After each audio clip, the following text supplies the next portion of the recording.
There are 19 votes in favor of Senator Francis Chis Escudero and 5 votes in favor of Senator Vicente Soto. Senator Francis Chis Escudero is therefore elected President of the Senate.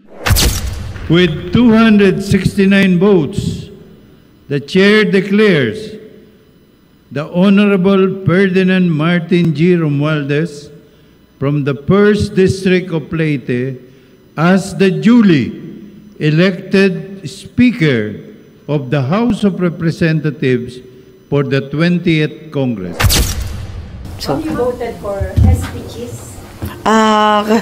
nakisama lang ako kay BG at kay Bato. At sana manatiling buo ang Tropang Duterte 5. At ma'am, dahil po doon, para sa pananitiling buo ng Duterte 5, kaya kayo sumama? Yes, kasi sabi ni Bong at saka ni Bato, committed sila kay Cheese. So, sunod-sunuran na lang po kami. Okay, so ayan po ang ating maiinit na balita ngayon, no? Na itong si Chis Escudero ay nag-retain bilang Senate President sa Senado. Okay, so pag-uusapan natin yan, babasahin natin ang galaw nitong si Chis Escudero sa mga nagdaang taon sa pagiging Senate President, no? At sang-ayon ba tayo na ma-retain itong si Chis Escudero? Mamaya I will give my opinion, okay?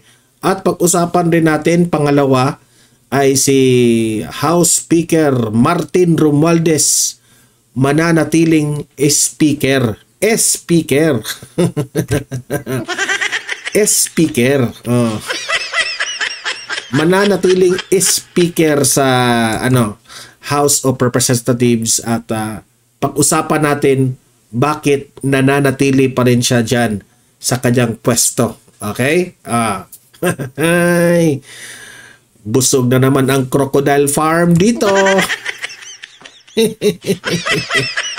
Diba? Alam ko na ganyan ang mangyari. Alam ko na yan. Okay? So ito, last but not the least, nagpa-hold ng press briefing itong si Senator Amy Marcos at isa sa mga dambaggit niya doon, bumoto siya kay Chis Escudero kasi sunod-sunuran lang siya sa mga Duterte 5. Okay. I-analyze na natin yan, ha. Okay. Sa ating opinion, dito lang yan sa Don Mar TV. Pero bago ang lahat, help me po muna na i-like at saka i-share itong video na ito para guys kakalat ito sa taong bayan. Okay? Sabay-sabay muna tayong mag-like and share sa Don Mar TV. Itong video na ito, like and share. 1, 2, 3, go! Okay, naka-like and share na ba lahat? And also guys, sa mga bago pa lang dito sa aking channel, mag-subscribe na po kayo para lagi kayong updated sa ating mga balita. And at the same time, yung mga cellphone ninyo, ma-notify yan kung meron tayong breaking news, bagong uploads, o kung nagla-live ang ating channel. Ma-notify kayo lahat dyan. Kaya mahalaga po na mag-subscribe tayo sa Don Mar TV. 1, 2, 3, go! Ayan, nakasubscribe na ba lahat?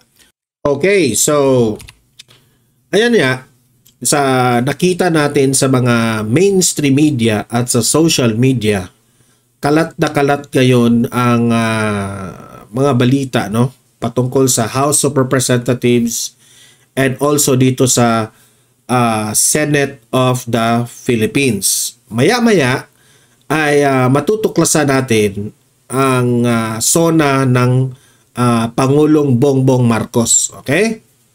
Ibang vlog yun, no? I-re-reactionan. So dito muna tayo magre-react sa nangyari sa House at dito sa Senado. Okay? Punta tayo dito kay Chis Escudero muna. Okay? Bakit si Chis Escudero ang nanalo dito? Chis Escudero, pasok! There being now the motion is approved, we shall now proceed to vote. Roll call vote. Ito yung nangyari kanina, ha. nung pinanood ko lahat-lahat, kung sinong gustong mag-speak up, no? Bakit karapat-dapat ihalal si Soto or si Cheese Escudero. So ito na yung roll call ng kanilang votes. Honorable Senator Aquino, Senator Cayetano Alan, Senator Cayetano Pia, Senator De La Rosa, Senator Talagang ginanon, ni Cheese Escudero, si Cheese Escudero, pinoint lagi talaga ni Bato. Mamaya sa social media, maglabasan ang mga pangalan ng mga senador kung sino ang binoto nila. Dito hindi kasi marinig, okay? Escudero, Senator Si Cheese Escudero, ang binoto niya si Soto. Hercito, Senator Estrada, Escudero. Senator Gatchalian, Senator Go, Senator Hontiveros, Di ba? Soto si Hontiveros. Kaya nga kasama siya ngayon sa minority. Senator Lacson, Senator Lapid, Senator Legarda, Senator Marcoleta, Senator Marcos, Siguro si Marcoleta, Cheese Escudero yun, no? Kasi Duterte ito eh. Escudero. What is the vote? Escudero. Hindi lang marinig dito. Hina. Mahina. Kinakantsawan pa ni ni Estrada mahina eh. Ano ka ba? Mahihiya ka ba? Hina. Si Amy Marcos yung tinutukoy na mahina. Pero ma-lip read mo naman na sinabi niya cheese. Cheese. Ganun, di ba? Yung makita mo kay Amy, cheese. Parang disgusto eh. Ayun, tumatawa na yung iba. Ulit. Tingnan nyo yung lips ni Amy, ha? Cheese. Again. Escudero. What is the vote? Escudero. Cheese. Hina. Hina. Napatawa. Si Robin Padilla napatawa tuloy. Escudero. Mahina. Senator Padilla, Senator Pangilinan, And I'd like to explain my vote after the voting. Senator Talagang may explanation si Kiko Pangilinan. Pero si Kiko Pangilinan, ang binoto niya si Cheese Escudero, si Bam at si Kiko ay bumoto kay Cheese. So kabilang sila sa majority, okay?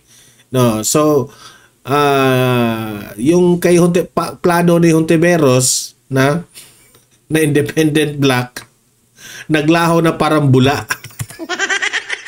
Hontiveros. Hontiveros. Soto, Senator Tulfo Erwin, Hindi pinakita. Senator Tulfo Rafi, Senator Villanueva, Cheese Senator yan. Villar Camille, Senator So I think yung nag-Cheese Escudero is 6 lang sila, no? Same lang. Si Hontiveros, si Gatchalian, si Rex Gatchalian, Hontiveros, Gatchalian. Wala na yung iba eh. Mamaya malalaman natin to. Hina kasi. Villar Mark, Senator Zubiri, Lapid Escudero, ha?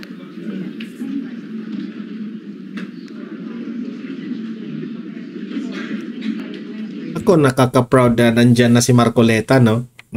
Yung ating manok. I-announce nito na Estrada, ha?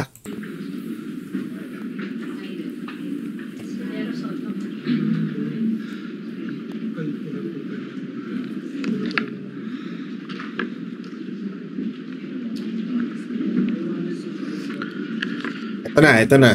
There are 19 votes in favor of Senator Francis Cheese Escudero. Ayan, 19 ha.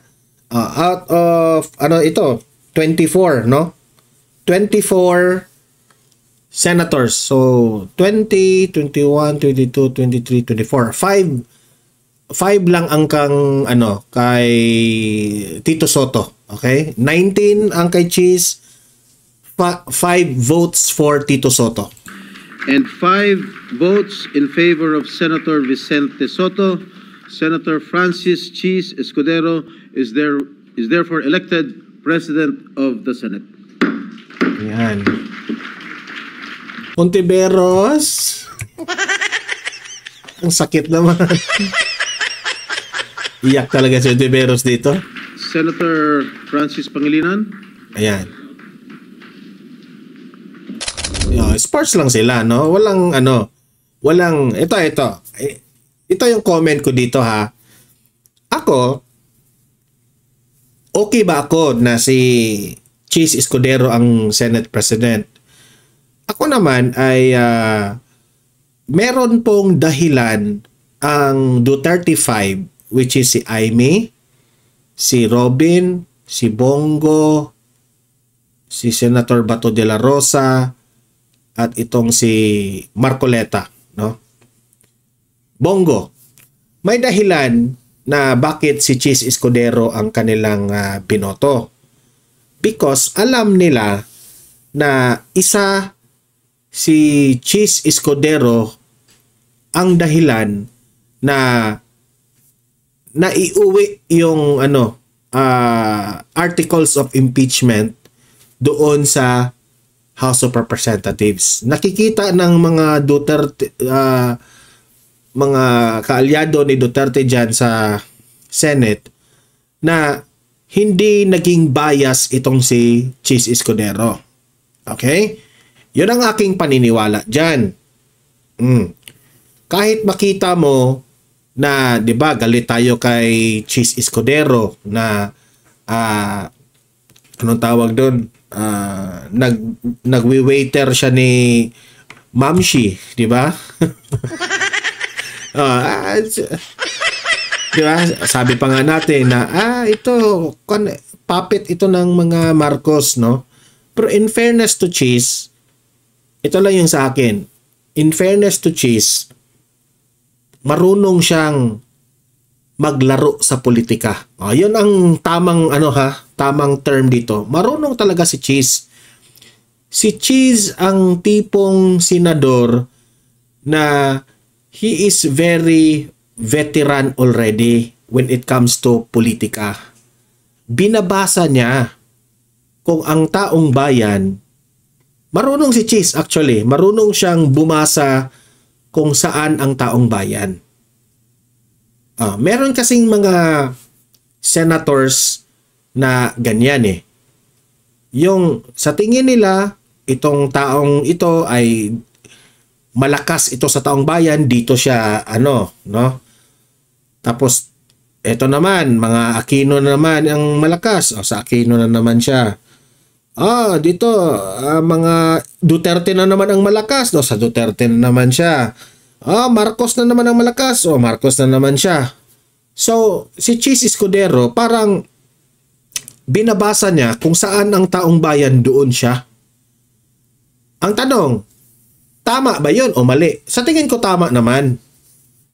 Kasi at the end of the day, ang atin pong susundin is sino yung majority. Ganyan talaga ang demokrasya. Okay? Si Cheese Escudero, napansin ko, hindi siya masyadong nagbibigay ng loyalty sa isang mga kampo ng mga pangalang sa politika, like sa Aquino, sa mga Arroyo, Estrada, Duterte, Marcos. Wala doon ang kanyang loyalty. That is my own opinion, That is my own observation and understanding sa nakikita ko kay Cheese sa ilang mga nagdaang taon. Okay, sa pagiging senador niya. Ngayon, si Hontiveros naman, itong minority, sa mga bumoto ni Soto, syempre, si Hontiveros, hindi talaga yan buboto kay Cheese. Sa nangyaring nasa uli yung impeachment, articles of impeachment doon sa House of Representatives. Si Hontiveros naman ay talagang binoto yan na maging senador dyan para lang pamumulitika, para awayin lang ng awayin ang mga Duterte. Yun lang naman ang nakikita ko sa kanya. Wala mo na akong nakitang magandang ginawa niya para sa bayan ng Pilipinas. Ang lagi para ito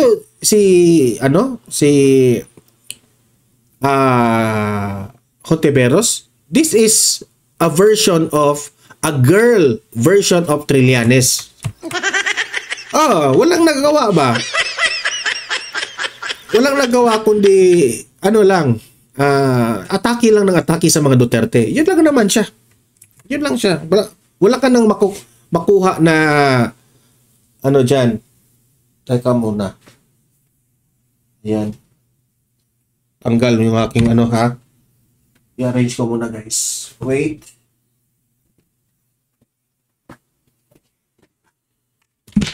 Wait muna. Tanggal yung aking green screen. Baka makita nyo ang aking maduming studio.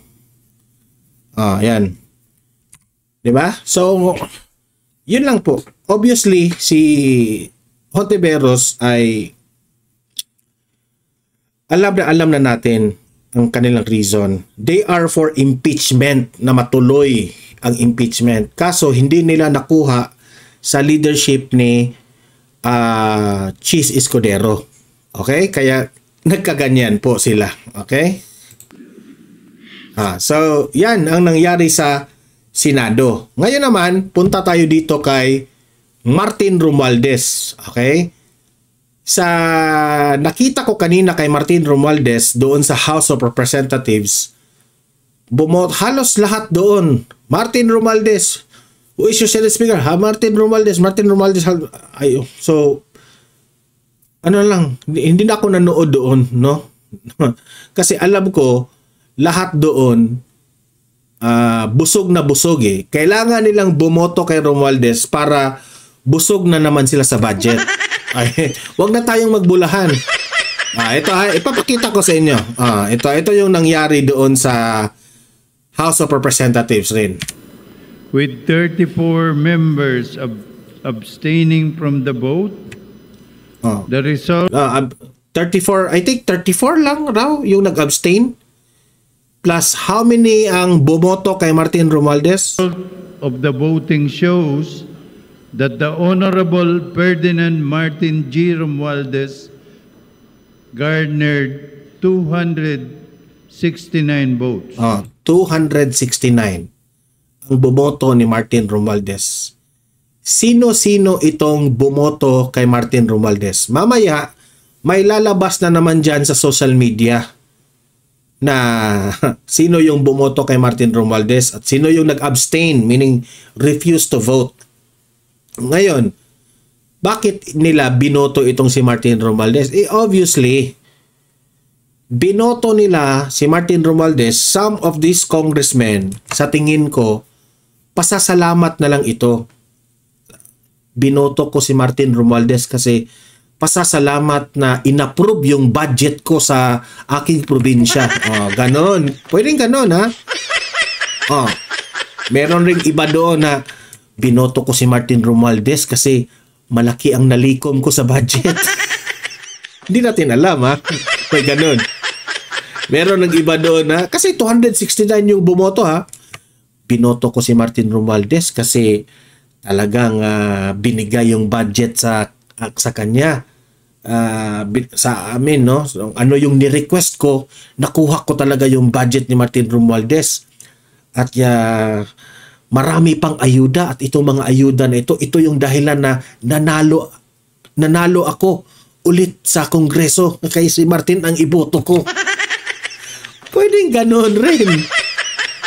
Kaya, hindi na ako nagtaka na sabi ng iba, bakit si Martin Romualdez pa rin na alam naman natin na magulo ang ating bansa kapag si Romualdez ang siya yung House Speaker, no? At marami pa tayong reklamo dito sa mga ayuda kung ano-anong ginagawa ni Martin Romualdez. Bakit siya pa rin ang binoto ng mga Kongreso? Sabi ko, wala na. Alam nyo, yung mga congressman ninyo sa inyong mga taga-probinsya, wag na kayong umasa dyan. Sa totoo lang, hindi kayo mahal ng inyong Kongreso. Kung ayaw nyo ng kung gusto nyo na kayo yung mabenepisyo sa budget ng Pilipinas, kung talagang mararamdaman natin ang pera ng bayan natin sa atin mga kababayan, huwag niyong iboto yung mga crocodile yung congressman, di ba? Huwag niyong iboto yung mga crocodile. Doon tayo sa mga congressman na may prinsipyo. Kagaya ni Pangulong Paulo Duterte. Alam niya na kung hindi siya buboto dito kay Martin Romualdez, walang budget talagang hindi ko masabing zero talaga, pero iba talaga pag nakasuporta ka kay Martin. Okay? Ganyan ang laro ng politika. And this congressman, not all, pero meron talaga na binoto si Martin kasi busog sila sa pera. Okay? Noong panahon ni Duterte, wala silang malikom dyan kasi meron tayong tinatawag na PACC ni Greco Bilica, di ba? Philippine Anti-Corruption Corruption Commission. So, malabo sa panahon ni Duterte, malabo silang makakupit ng salapi. So, kung laliman nyo ang isip nyo, ang inyong mga kongresista na inyong probinsya, hindi kayo mahal niyan. Kayong mga taong bayan niya, mga constituent, hindi kayo ba? They are after of the money. Yun lang. Kaya nga sabi ko, of this happening in the House of Representatives, kawawa talaga ang Pilipinas. Magparangkahan na tayo Kawawa ang Pilipinas. Kasi ngayon, walang nagbabantay sa pera ng taong bayan. Wala. Itong mga kongresista na ito, they can make projects and yung mga proyekto nila na walang nakabantay, walang nakamonitor. Meron man siguro nakabantay, pero yung nakabantay rin, nagsha-shut up rin kasi pinakain rin Pinakain rin sila ng pera.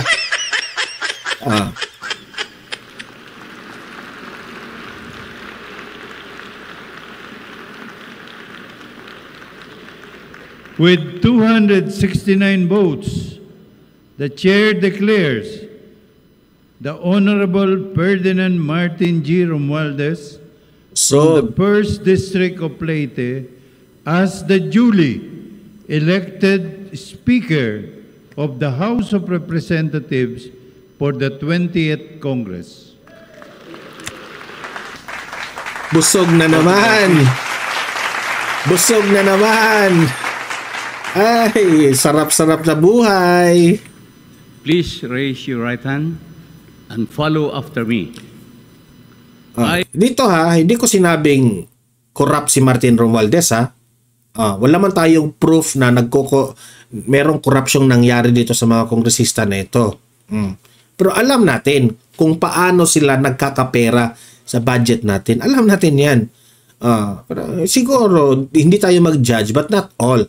Meron siguro dyan na bumoto na lang kay Martin Romualdez para para ma-approve ng kanilang proyekto at talagang heartily yung proyekto. Okay? Pero merong iba dyan, alam na, paano hindi sila nabubuking? Mga contractors mismo ang nagbubuking sa kanila, nagsasabi na ganyan kalaki ang isinare nila dito, di ba? May mga bagman yan eh.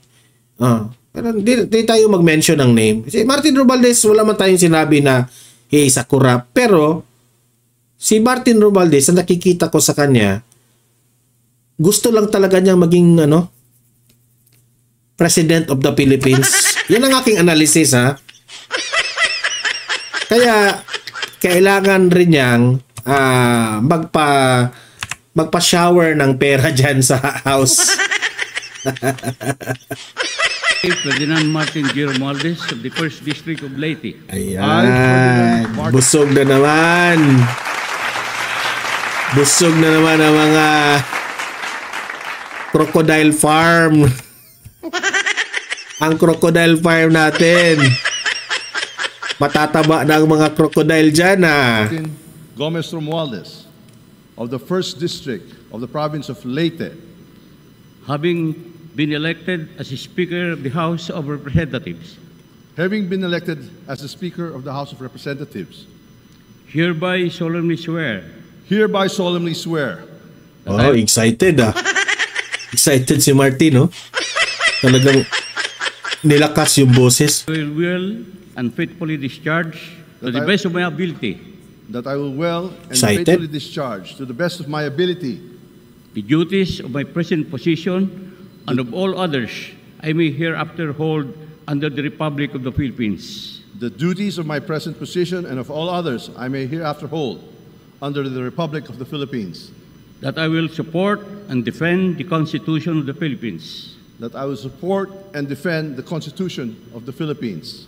That I will bear true faith and allegiance to the same. That I will bear true faith and allegiance to the same. And that I will obey the laws. And that I will obey the laws. Legal orders. Legal orders. And decrees promulgated by the duly constituted authorities of the Republic of the Philippines. And decrees promulgated by the duly constituted authorities of the Republic of the Philippines. And that I impose this obligation upon myself voluntarily. And that I impose this obligation upon myself voluntarily. Without mental reservation or purpose of evasion. Without mental reservation or purpose of evasion. So help me God. So help me God. Congratulations. Yan, ang saya-saya ni Martin, Ayan. Ay, siguro may pakain yan sa bahay, di ba? Pagdating noon, ay, mag-celebrate yan sa bahay. May pakain. Yung mga tuwad ko, mali kayo. Approve! Let's celebrate! Woo! Ganon. Another na naman mga proyekto nyo, yung mga projects nyo. Dahil binoto nyo ako sa mga 269 na bumoto sa akin, maghanda-handa na kayo sa mga proyekto ninyo. Masaya tayong lahat! Woo! Ganon yun. Okay? Busog na naman. So, ako, ano masasabi ko nito? In-expect ko na ito. In-expect ko na yan. Kasi sa impeachment pa lang ni VP Sara, yung mga bumoto kay Martin Romualdez, di ba? Dalawang klaseng politicians. Yung hindi mo makokontrol dahil may prinsipyo, may bayag, at yung isa, sunod-sunuran lamang. Sunod-sunuran lamang kasi wala tayong budget dito kung hindi tayo boboto. Nawala na yung prinsipyo. Kaya ngayon, tanong ko sa inyo mga taong bayan, gusto nyo ba ng ganyang klaseng leader? Magpalit na kayo ng mga congressman. Yun lang ang masasabi ko sa inyo. Di ba? Magpalit na kayo. Kasi wala kayong makukuha na ganyan. Wala. Nasa kanila lang. Maibubulsa lang yan. Wala. Sayang. More ayudas to come. Dudublehin ang ayuda.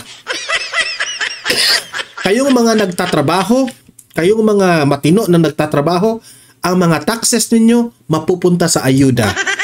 Di ba? Kayong mga vendors, expect huhulihin pa rin kayo mga violation ninyo. Oh, wag kayo mag-violate, di ba?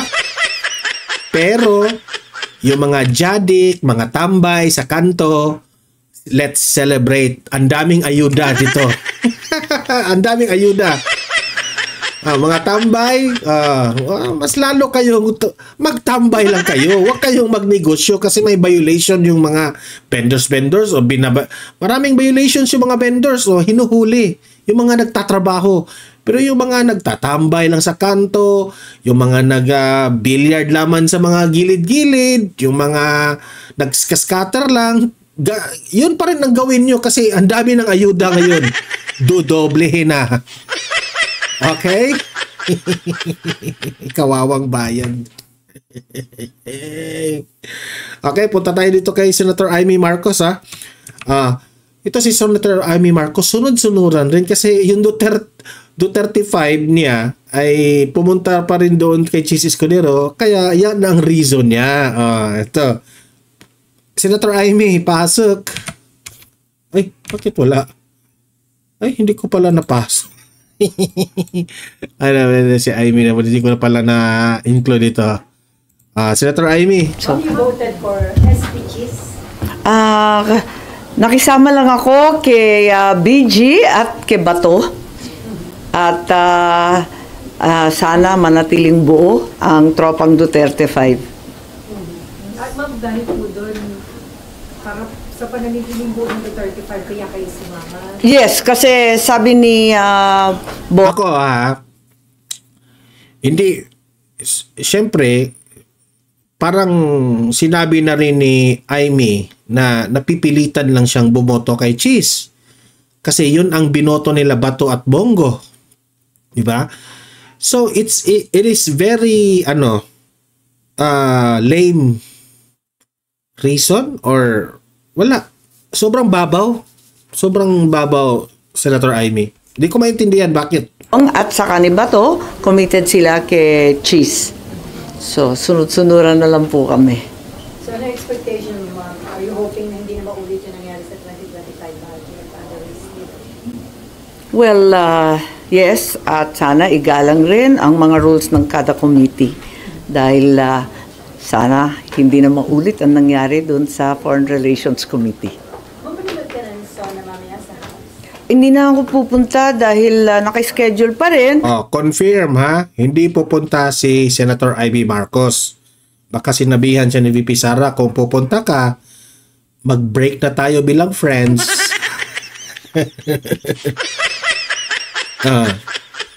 I don't know what's the reason behind. Ano lang tayo, haka-haka lang tayo mag-analyze. Ang walang kamatayang Nutriban. Baka siguro ayaw rin niyang makipagplastikan kagaya ni Bato de la Rosa. Di ba? Pero ang kanyang reason dito, yung Nutriban na naman, ito. Nutribus at iba pang pagtulong sa ating mga nasalanta ng bagyo. Pupunta ako sa ilang school building at schoolhouses kung saan yung mga bata nag-iintay ng pagkain, ng school supplies na nasira. Pupunta na lamang ako doon. Naka-schedule kasi yun Tuloy-tuloy po kami. Senator Amy, sabihin mo lang yung totoo. Bakit hindi ka pupunta sa zona ng kapatid mo? Ang dami mo pa kasing mga Nutriban, mamimigay ako. Nakukurnihan ako dyan.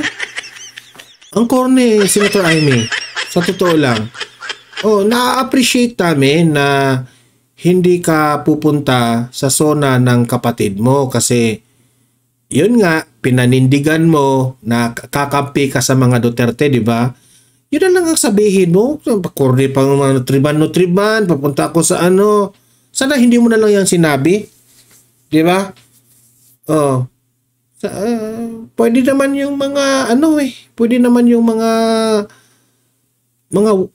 mga secretaries mo ang i-assign doon, yung mga katrabaho mo doon sa opisina mo. Kailangan talagang kailangan ba talagang i-mention mo yung mga Nutriban na yan, di ba? Sa akin, pwede ka naman, actually, Senator Amy Marcos,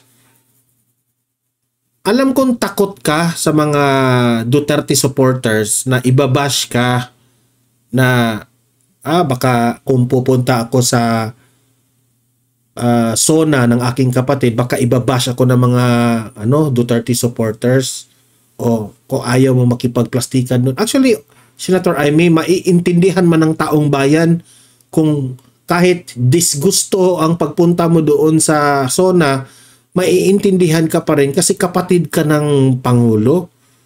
Pwede lang naman, mag-attend ka lang ng ilang oras ba yun? 2 hours? O pagkatapos doon mag-walk out ka. Ganoon, di ba? Bakit kailangan talagang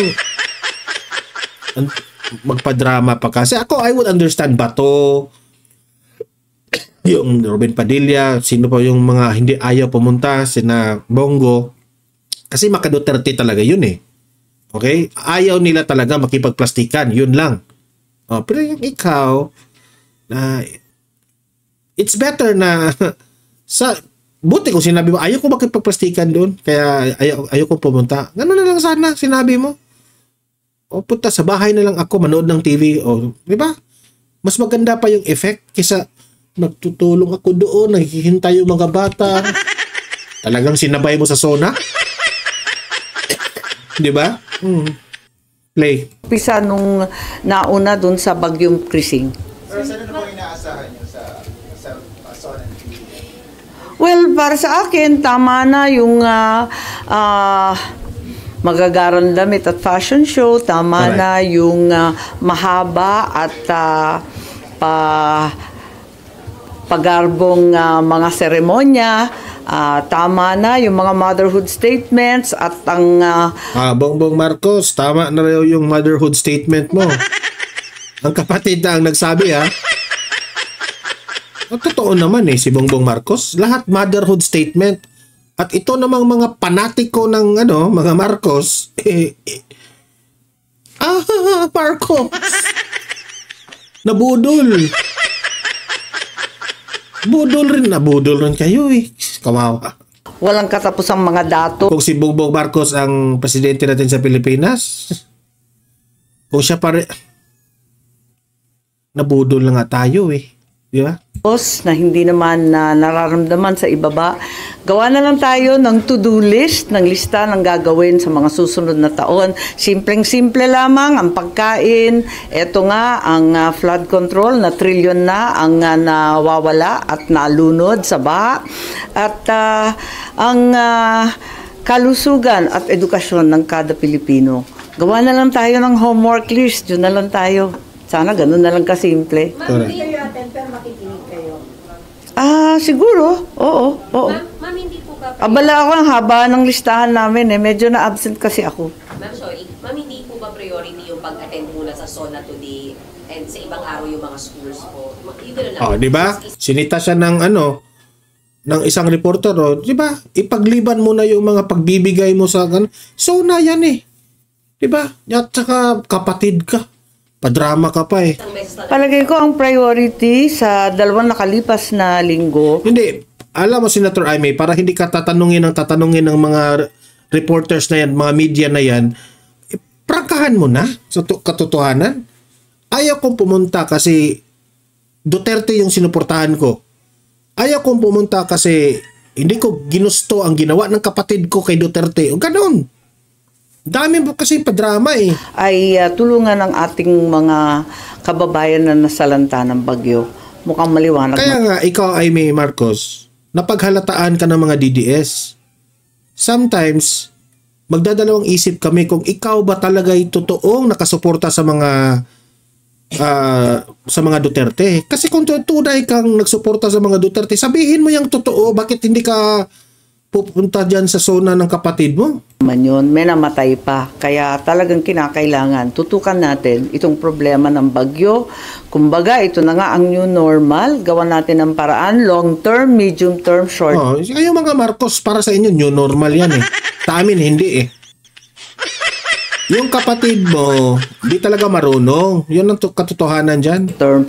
Dahil hanggang ngayon, wala pa naman ako nakikitang maayos na plano. As the president's sister, sabihin mo yun sa brother mo? Mahalaga na makita niya kayo doon, marinig niyo personally yung kanya sasabihin po. Palagay ko marami naman akong dapat gawin at maitutulong. Pero ma'am, it doesn't mean naman na kinumbinsi kayo ni VP Sara not to attend also. Ay, hindi pa kami nag-uusap tungkol doon. I think hindi pa siya umuuwi. Itutuloy ko sa Senado sa aking ikalawang termino ang aking sinabi nung kampanya. Taguyod ang itim, ipaglaban ng tama, itama ang mali. Naka-leather ako kasi umuulan. Ma'am, sa impeachment lang, paano po bang mangyayari? Tingin niyo wala ng trial dahil dun sa SC decision po? Para sa akin, napakaliwanag. Galangin natin ang Korte Suprema at isang tabi ang politika. Total politika naman talaga ang impeachment. Correct. At ang mas mahalaga ngayon ay magtrabaho. So no need na magbotohan pa yung Senate kung susundin or hindi yung SC ruling ba? Hindi ko alam kung ano ang nais ng nakararami sa Senado. Hindi pa kami nagtitipon-tipon. Sa wakas, magkakaukus yata kami bukas. Natawa naman ako. First time. Something new and completely different. Biro lang. Ma'am, going back to SONA, so walang halaga na sa inyo yung sasabihin ng Pangulo later on? Wala naman akong sinasabing ganon. Makikinig tayo, ang akin lamang, sana ang simpleng listahan ng dapat gagawin ang dapat ipalabas. Have you spoken to VP Sara about yung nangyaring SC decision? Nagkausap na po kayo ng VP Sara? Does she welcome it? Well, kinongratulate ko lang siya, pero sa katutak ang nagkakongratulate at nagpadala siya ng Bible verse na nagpapasalamat sa Panginoon sa lahat ng ginawa niya para sa atin na kabutihan. Should the Senate leadership address yung issue na sinasabing budget insertion sa 2020? Yes, they should. They should answer it squarely and openly. How about you? How do you feel about it regarding that allegation? To my mind, it's not an allegation, it's the truth. Kaya hindi ako pumirma ng budget 2025. Alam po ninyo yun. Ako unang nagbunyag, tumayo ako noong early December tungkol sa BICAM at pinoprotesta ko ang proseso. Alam niyo, itong si Amy, maganda na sana yung nagkatandem ang Duterte at mga Marcos. Namalas lang itong si Senator Amy talaga, nitong si Martin Romualdez. Si Martin Romualdez ang dahilan na ang pagkabuwag ng unity team ng Marcos at Duterte. Yun lang naman. At para sa akin, tama na rin yun na nabuwag ang Marcos at Duterte. Kasi nakikita natin na ang mga Marcos hindi talaga marunong when it comes to leadership. So tama rin, no? God's destiny, no? God's destined na what will happen na magkabuwag ang Duterte at ang mga Marcos, kasi hindi papayag ang Panginoon na mananatili ang mga Marcos sa bansang Pilipinas. Kasi saan tayo punta? Kawawa na tayo, di ba? Sabi nga ng iba, napag-iwanan na tayo sa ibang mga countries dahil sobra-sobra po ang mga nangyayaring politika sa Pilipinas. At dahil sa away politika, hindi umasenso ang bansang Pilipinas. Tayo ang kawawa. Tayong lahat ang kawawa. Okay? So, regardless kung itong si Senator Amy Marcos ay mananatiling loyal sa mga Duterte o hindi loyal o babalik sa mga Marcos, at the end of the day, sana ma-realize ng mga politicians na ang tao pa rin ang mananaig. Dahil ang demokrasya sa isang bansa ay kung saan ang nakakarami. Yun ang masusunod. Kung sino ang majority sa mga taong bayan, ang gusto nila, yun ang mananaig at yun ang masusunod. Okay? So kayo mga audience ko dito sa Donmar TV, libre kayong mag-comment, mag-react sa ating pinag-usapan at usap-usap tayo sa comment section. Okay? And I think malapit na, mamaya magsusunan na yung si Bongbong Marcos. Okay? So, abangan natin yan. Mag-react din tayo doon, no? Don't forget, i-like at saka i-share itong video natin para kakalat ito sa taong bayan. And guys, sa mga bago pa lang dito sa akin channel, subscribe na. Okay? Kasi libre lang ang mag-subscribe. Libre lang talaga. Okay? So, see you in my next video. Have a great day. Have a great night. God bless po sa ating lahat. Mabuhay ang Pilipinas and God save the Philippines. Bye-bye.